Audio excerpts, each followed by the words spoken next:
Greetings and welcome to another video of the Hindu vocab series. So let's just begin. So आज का पहला शब्द है renege. Renege ये एक वर्ब है, क्रिया है. पहले देखते हैं द हिंदू में इसको यूज़ कैसे कर रहे हैं, फिर डिस्कस करते हैं इसका मतलब क्या है. यहाँ पे लिखा है Jats felt betrayed by the BJP which had reneged on promises made to them. तो यहाँ से आप समझ सकते हैं कुछ शायद प्रोमिसेस से हटने की यहाँ पे कुछ सेंस बन रही है ना. बिल्कुल यही मतलब है इसका. To go back on a promise, एक वादे से या एक कमिटमेंट से पीछे हटना, या ये भी कह सकते हो विड्रॉ करना, या मतलब पुल आउट कर लेना उससे. सो आप इसको वैसे सेंटेंसेस वाले समझाता हूँ आपको. यहाँ पे एक बहुत ही बढ़िया एग्जांपल है. I went to another car dealer after the salesman tried to renege on the low price he initially offered me. Initially मतलब शुरुआत में कार डीलर ने जो मुझे प्राइस बोला वो काफ़ी मुझे कम लगा, पर बाद में ऑफ कोर्स वो रिनेग कर गया, उससे जो इनिशियल ऑफर था उसे रिनेग कर गया, तो मैं किसी और सेल्समैन के पास चला गया. उसके बाद आप ये भी कह सकते हो many people lost their homes when the local bank decided to renege on its late payment extension program. किसी बैंक ने लेट पेमेंट एक्सटेंशन प्रोग्राम शुरू किया होगा मगर बाद में पुल आउट कर लिया, विड्रॉ कर लिया, उससे रिनेग कर लिया. ठीक है, तो सीधी सी बात है, काफ़ी सारे लोगों को अपना घर खोना पड़ा. और यहाँ पर जैसा कि आप देख सकते हैं द हिंदू में भी प्रोमिसेस पर ही रिनेग किया गया. आप काफ़ी जगह यूज़ कर सकते हैं इसको. पॉलिटिक्स पे अगर आप कुछ लिख रहे हो, आप वैसे भी कहीं पर लिख रहे हो, यू कैन से कि ही रिनेग्ड, you can say he reneged from the commitments he made to his family और फ्रेंड्स या वाइफ, जो भी है. बहुत सारे इसके यूजेस हैं. सेंटेंस भी बनाइएगा इस पे, काफ़ी अच्छा आप सेंटेंस बना सकते हैं. एज ए वर्ब यूज़ करिएगा.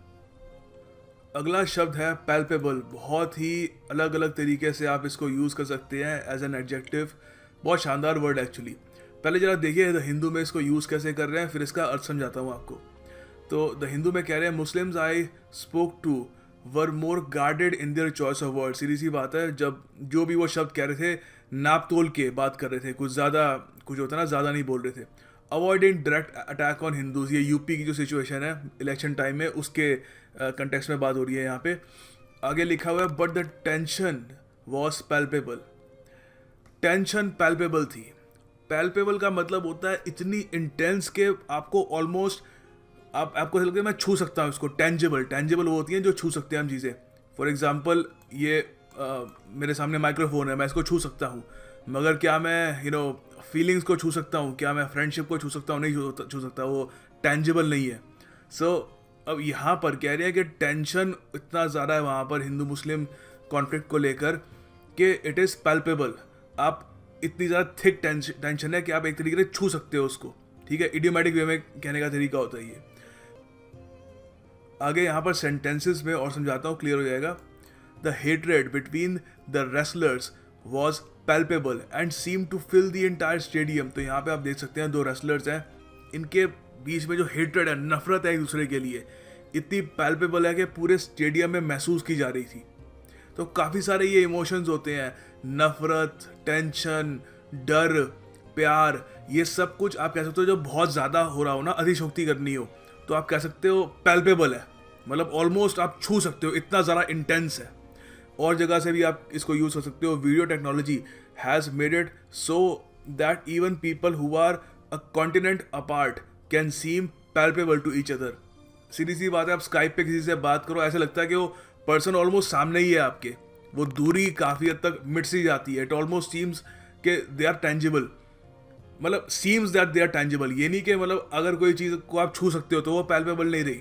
लगना चाहिए कि इतनी इंटेंस है कि आप छू सकते हो उसको. Alright, so this is palpable.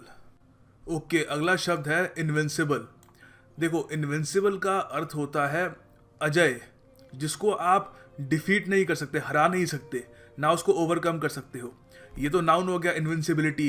As an adjective use करना है तो आप इनविंसिबल कह सकते हो. किसी भी चीज़ को, किसी भी इंसान को, किसी भी चीज़ को आपको कहना है कि इसको हराना मतलब नामुमकिन ही है, तो कहोगे इनविंसिबल है, ये हरा ही नहीं सकते इसको. अब देखो, इसका मतलब ये नहीं है कि मार नहीं सकते, वो होता है इमॉर्टल. इमॉर्टल जो मर नहीं सकता. जैसे महाभारत में भीष्म पितामह वो इमॉर्टल थे. तो यहाँ पर हम जो बात कर रहे हैं इनविंसिबिलिटी, मतलब हराना बड़ा मुश्किल है। तो यहाँ पे बीजेपी की बात चल रही है यहाँ पर। It's 2014 Lok Sabha performance 71 out of 80 seats won on a vote share of 42% provided it with both an air of invincibility and a margin to withstand a larger negative vote swing. तो बेसिकली यहाँ पर कह रहे हैं कि जो बीजेपी की performance थी 2014 के इलेक्शन में यूपी में, जहाँ पे उन्होंने 71 सीट जीती आउट ऑफ 80, उस विक्ट्री को ये इनविंसिबल कह रहे हैं कि एक तरीके से it gave them an air of invincibility. So आप सेंटेंसेस में इसको यूज़ कर सकते हो आप। The team proved it was not invincible when it lost the last game of the season. तो कोई भी हो सकती है, सॉकर की टीम हो, last game of the season हार गई तो सडनली पीपल लाइक इनविंसिबल नहीं है, ऐसा नहीं है कि इनको हराया नहीं जा सकता। ठीक है, फाइनली ये भी आप कह सकते हो Australian cricket team led by Ricky Ponting was invincible. किसी को भी याद हो अगर क्रिकेट का फैन हो, जो रिकी पॉन्टिंग के अंडर ऑस्ट्रेलियन टीम थी, दे वर इनविंसिबल। उनको हराना ऑलमोस्ट उनको बहुत ही मुश्किल था उनको हराना। तो आप एक तरीके से कह सकते हो उनकी तारीफ करते हुए कि दे वर इनविंसिबल, हरा नहीं सकते थे उनको। तो याद रखना इनविंसिबल और ये इमॉर्टल में फ़र्क है। ठीक है, अगला शब्द है एम्फैटिक। एम्फैटिक, ये देखिए एक एडजेक्टिव है। इसका अर्थ होता है डिसाइसिव, स्ट्रॉन्ग, पावरफुल, ज़ोरदार। यहाँ पे आप इसको ऐसे भी यूज़ कर सकते हो इस शब्द को, अगर मान लो कोई कुछ बोल रहा हो, कुछ एक्सप्रेस कर रहा हो, मगर बहुत ही ज़ोरदार तरीके से कह रहा हो, क्लियरली समझा कर कह रहा हो, तो आप कहोगे एम्फैटिक वे है इसका समझाने का। सो यहाँ पर द हिंदू में इसको यूज़ कर रहे हैं कि बीजेपी, अभी आपको पता है यूपी में इलेक्शन हो रहा है, ठीक है, वहाँ पर ये कह रहे हैं कि अभी तो ऐसा लग रहा है कि एक एक जो छोटी वहाँ पे कंस्टिट्यूंसी है, वहाँ पे 3-3, 4-4 कैंडिडेट्स के बीच में ज़ोरदार वहाँ पे जंग हो रही है वोट्स को लेकर। मगर कुछ महीने पहले ऐसा लग रहा था कि बीजेपी के पास एम्फैटिक लीड है, डिसाइसिव लीड, ये होता है ना, क्लियर ज़ोरदार लीड है, बस बीजेपी दिख रही थी। अब थोड़ा सा सीन चेंज हो रहा है। सेंटेंसेस में देखते हैं, I can think of many games where Anil has engineered emphatic wins for India। यहाँ पे अनिल कुंबले की बात की जा रही है। engineered को भी यहाँ पर यूज़ किया है बहुत ही खूबसूरत ढंग से, कि उन्होंने एक तरीके से पूरी की पूरी जो जीत है वो उन्होंने एक तरीके से प्लान करी इंडिया के लिए। ठीक है, तो और कौन सी कैसी जीत थी वो? एम्फैटिक जीत थी, डिसाइसिव जीत। और आप ये भी कह सकते हो the result was एम्फैटिक 4-1 for Manchester United. कोई भी टीम हो, 4-1 एक अच्छा एक रिजल्ट है, डिसाइसिव जीत है। सो उसके अलावा आप ये भी कह सकते हो, in court the defendant emphatically maintain that she was only joking about killing her husband. तो यहाँ पर जो डिफेंडेंट है वो उसने बहुत ही फोर्सिबली और क्लियरली अपनी बात, जोरदार तरीके से अपनी बात कोर्ट में रखी कि मैं तो सिर्फ अपने पति को मारने का मजाक कर दी, जोक कर दी, अब मर गया, तुम लोग ये कहोगे कि तुमने मारा है, तो दैट्स नॉट फेयर, वो थोड़ा ज़्यादा हो जाएगा। बट एनीवे, एम्फैटिकली उसने अपनी बात आगे रखी। तो आप इसको दोनों तरीके से यूज़ कर सकते हो। ठीक है, कोई अपनी बात को एक्सप्रेस कर रहा है वो भी एम्फैटिकली हो सकता है। उसके अलावा कोई जीत हो वो भी एम्फैटिक हो सकती है। और उसके अलावा किसी के पास कोई लीड हो, ठीक है, वो भी एम्फैटिक हो सकती है। अगला शब्द है बॉइस्ट्रस। सुनने में ही बहुत ज़्यादा एनर्जेटिक सा लगता है। इसका मतलब होता है बहुत ही नॉइजी, वाइल्ड, एक्टिव, एक्साइटेड, उद्यम में। ठीक है, तो यहाँ पर कह रहे हैं कि however the mood change dramatically when a boisterous group of young Jats muscled into our conversation. तो यहाँ पर एक बातचीत चल रही थी, तो एक boisterous group of Jats, active, young, मतलब वाइल्ड से, एक्साइटेड से। सो आप सेंटेंस में यूज़ कर सकते हैं उसको आप, your boisterous actions at church can not be tolerated. Church एक ऐसी जगह है जहाँ पे आपको you have to be quiet, you have to be, जैसे किसी भी और रिलीजियस प्लेस में आपको होना चाहिए, तो वहाँ पे बॉइस्टरस आपका एटीट्यूड बर्दाश्त नहीं किया जाएगा। उसके अलावा आप ये भी कह सकते हो, as boisterous as you are I am surprise your doctor has not prescribed anxiety medication. तो कई बार होता है लोग इतने बॉइस्टरस होते हैं कि लगता है कि यार इसको एंग्जाइटी सी है, ये एक जगह टिक के बैठ नहीं सकता। कई लोग होते हैं बैठे बैठे टांगे हिलाते रहेंगे, वो चैन नहीं आता उनको कहीं भी। सो काफ़ी बॉइस्टरस होते हैं, काफ़ी ज़्यादा ही बॉइस्टरस होते हैं। तो यहाँ पे कह रहे हैं कि अजीब है कि डॉक्टर ने आपको दवाई नहीं दी इसके लिए। और फाइनली आप ये भी कह सकते हो, आप चलो स्कूल में तो आप पीसफुल हो, मगर घर आते ही आप बहुत बॉइस्टरस हो जाते हो। बिल्कुल आपको you are excited, you are wild, you are noisy, you are active. So I think हम सब ऐसे ही थे, स्कूल से घर में आते ही वी आर ऑल क्वाइट बॉइस्टरस। सो याद रखिएगा, इसका एंटोनिम हो सकता है काम, कंपोज्ड। ठीक है, बॉइस्टरस का सिंपल सा इसका उल्टा यही होगा। अगला शब्द है reverberations। देखिए इसका देखिए मतलब होता है गूंज, एक कंटिन्यूइंग इफेक्ट। एक चीज़ हुई, उसके बाद का जो आफ्टर इफेक्ट होता है, जो रेप्रकशंस होते हैं उसके, जैसे आपने गूंज कैसे आती है, आपने आवाज़ निकाली फिर वो आवाज़ गूंजती रहती है, उसके आगे के कंटिन्यूइंग इफेक्ट होते हैं। तो ज़रूरी नहीं है आवाज़ का ही हो, हर चीज़ का ये होता है। यहाँ पे ABVP ने जो थोड़ा बहुत ये तोड़ाफोड़ी कर दी थी दिल्ली यूनिवर्सिटी में, तो वहाँ पर तो लिखा हुआ है कि the reverberations of that episode are still being felt. तो वो जो भी वहाँ पर स्टोन बैटलिंग हुई, जो भी वहाँ पर इतना रैम्पेज पे गए लोग, वो उसके बाद के इफेक्ट अभी तक लोग महसूस कर रहे हैं, जो उसकी रेवर्बरेशन थी, उसकी गूंज थी। तो सेंटेंसेस में आप इसको कह सकते हो, tooth decay is a reverberation of not executing proper dental hygiene. सीधी सी बात है, अगर आप ब्रश वगैरह नहीं करेंगे, अपने डेंटल हाइजीन मेंटेन नहीं करेंगे, तो इसके रेवर्बरेशन क्या होंगे, उसके कंटिन्यूइंग इफेक्ट क्या होंगे, आगे के जाके रेप्रकशंस क्या होंगे कि दांत सड़ जाएंगे। आप ये भी कह सकते हो, losing the election was the candidate's reverberation for alienating minority voters. तो कोई अगर कैंडिडेट इलेक्शन हार जाता है तो आप कह सकते हो कि ये रेप्रकशंस है, कंटिन्यूइंग इफेक्ट है, उसने माइनॉरिटी वोटर्स का ध्यान नहीं रखा और उसकी वजह से उसी के नतीजे में वो इलेक्शन हार गया। तो आप देख सकते हैं बहुत इसका यूज़ है, वर्सटाइल इसका यूज़ है, काफ़ी जगह यूज़ कर सकते हो आप। सो इस पर भी सेंटेंस बनाइएगा अगर हो सके तो। अगला शब्द देखिए काफ़ी इंपॉर्टेंट है, काफ़ी जगह इसको यूज़ भी किया जाता है, सकम्ब। सकम्ब इसका मतलब होता है एक दम तोड़ देना एक तरीके से। एक आप पे एक प्रेशर है किसी चीज़ का, वो प्रेशर को रेजिस्ट ना कर पाना और कहना कि ठीक है, मतलब होता है ना, हार जाना उस प्रेशर के सामने, उस टेम्पटेशन के सामने भी हार सकते हो आप, या कोई भी एक नेगेटिव फोर्स हो आपको कुछ करवाना चाहती है, उसके सामने हार मान लेना। आदमी अगर आप कोई आप सेंटेंस पढ़ते हो कि that person succumbed to fatal injuries, तो मतलब उसको इंजरीज वगैरह हुई, उसकी वजह से वो मर गया, ही सकम टू देम, उसको इंजरीज वगैरह हो गई, फिर उसके सामने वो टिक नहीं पाया, रेजिस्ट नहीं कर पाया, दम तोड़ दिया उसने।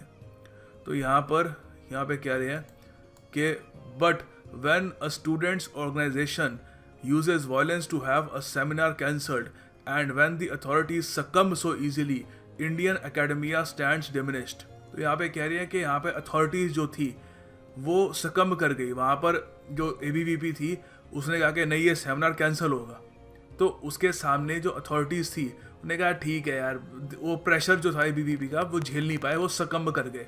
सेंटेंसेस में आप इसको यूज कर सकते हैं। In his speech the president stated that our country will not succumb to fear and terror. हार नहीं मानेंगे डर और आतंकवाद के खिलाफ, तो सकम नहीं करेंगे, ठीक है, दम नहीं तोड़ेंगे उसके सामने। उसके अलावा ये भी कह सकते हो, हालांकि मेरे जो नी है वो बहुत ही दर्द हो रहा है वहाँ पे, it is aching, I will not succumb to the pain and drop out of the race. मैं सकम नहीं करूँगा, हार नहीं मारूंगा, दम नहीं तोड़ूंगा इस दर्द के सामने और रेस से बाहर नहीं जाऊंगा, भागता रहूंगा। So this is succumb. अगला शब्द है एक्सीयूड, एक वर्ब है, तो यहाँ पर स्पोर्ट्स सेक्शन में यूज़ किया हुआ था। बुमराह एक्सीयूड्स कॉन्फिडेंस। तो बुमराह एक्सीयूड मतलब होता है दिखाना, एक इमोशन या एक क्वालिटी।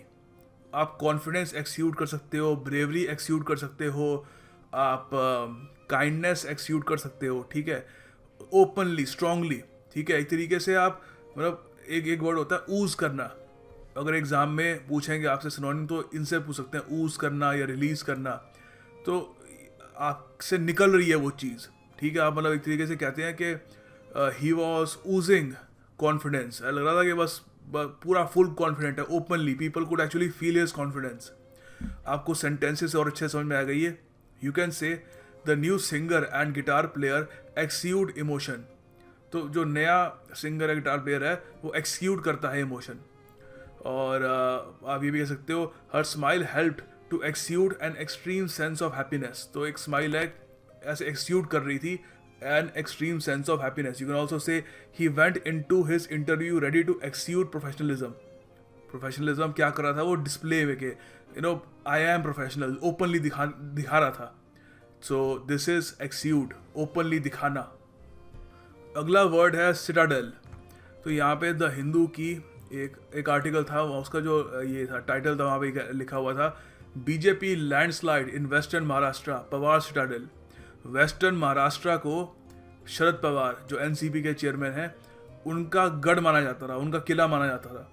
वहाँ पर बीजेपी ने लैंडस्लाइड विक्ट्री करके दिखाई है, पूरा पस्त कर दिया ओपोनेंट्स को। तो देखिए, सिटाडेल होता है किला, यहाँ पे एग्जाम्पल दे सकते हैं, दिस इज सिटाडेल।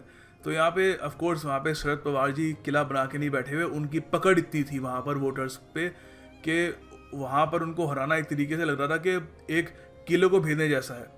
सो आप सेंटेंस में आप यूज़ कर सकते हो, the guards hit the royal family in a secret room in the Citadel during invasion. किसी एम्पायर पे अगर इन्वेजन हो रही थी तो गार्ड्स ने सिटाडेल के सीक्रेट रूम में रॉयल फैमिली को छुपा दिया ताकि वो सेफ रहे। तो ये भी एक तरीका है कि जो शरद पवार जी का सिटाडेल था उसको भेज दिया बीजेपी ने। Time for some MCQs। तो देखिए, इस वीडियो में हमने जो पिछली वीडियोस में खूब सारे वर्ड डिस्कस किए हैं उनका रिवीजन करेंगे ताकि हम भूल ना जाएं। अगर आप एक नए सब्सक्राइबर हैं, नए व्यूअर हैं, तो पिछली वीडियोस भी मैं आपको सजेस्ट करूंगा ज़रूर देखें। वो कैब कभी पुरानी नहीं होती, आपको वो सारी वीडियोस भी बहुत ही ज़्यादा बेनिफिट प्रोवाइड करेंगी। ये आपको इस शब्द का सिनोनिम बताना है, ट्रायम्फ। एक बार अटेम्प्ट कर लीजिए, फिर मैं इसका आंसर बताता हूँ आपको। Alright, answer time. देखिए, इसका आंसर है काइंडनेस नहीं है, क्रुएल्टी नहीं है, लॉन्ग जर्नी भी नहीं है। इसका आंसर है अ ग्रेट विक्ट्री, एक बहुत ही बड़ी जीत, ट्रायम्फ। अगला शब्द है इंट्रिकेट। शुरू हो जाइए, आपके सामने ऑप्शन है, ट्राई करिए, फिर मैं इसका आंसर बताता हूँ आपको। ऑलराइट, होपफुली आपने अटेम्प्ट कर लिया होगा। देखिए, इंट्रिकेट का सिनोनिम है कॉम्प्लिकेटेड। याद है हमने किया था ये, एक आप कह सकते हो सेंटेंस में यूज कर सकते हो आप इसको, my father gave me a very intricate puzzle to solve. एक बहुत ही कॉम्प्लिकेटेड पजल दी उन्होंने मुझे सॉल्व करने के लिए। तो याद रखिएगा, इंट्रिकेट, कॉम्प्लिकेटेड। अगला शब्द है रेजरेक्शन। देखिए, ये भी हमने डिस्कस किया था, आपको अगर याद हो, वूली मेहमद वाला आर्टिकल था, बहुत ही बड़ा हाथी जो था। एनीवे, आप पहले अटेम्प्ट करिए, फिर मैं इसका आंसर बताता हूँ आपको। देखिए, रेजरेक्शन का सिनोनिम है रिवाइव करना, किसी को रेजरेक्ट करना। तो वहाँ पे वूली मेहमद जो एक्सटिंक्ट हो गया था, विलुप्त हो गया था, उसको साइंटिस्ट उसके DNA में थोड़ी बहुत छेड़छाड़ करके उसको रेजरेक्ट करेंगे, उसको पुनर्जीवित करेंगे, रिवाइव करेंगे उसको। और हाँ, करियर भी रेजरेक्ट होते हैं, ठीक है, कि आप कह सकते हो after that performance the artist resurrected his career. आखिरी शब्द है ट्रक्यूलेंट। इसका भी आपको सिनोनिम बताना है, हमने ये डिस्कस किया था। इसका आंसर मैं आपको नहीं बताऊंगा, PDF में आंसर ज़रूर मिलेगा इसको आपको। PDF हमेशा कमेंट सेक्शन में पिंड होती है रोज़ाना हर वीडियो की, वहाँ पर आपको इसका आंसर मिल जाएगा। Good luck with it, attempt ज़रूर करिएगा इसको कमेंट सेक्शन में। Thank you for watching, I will see you tomorrow.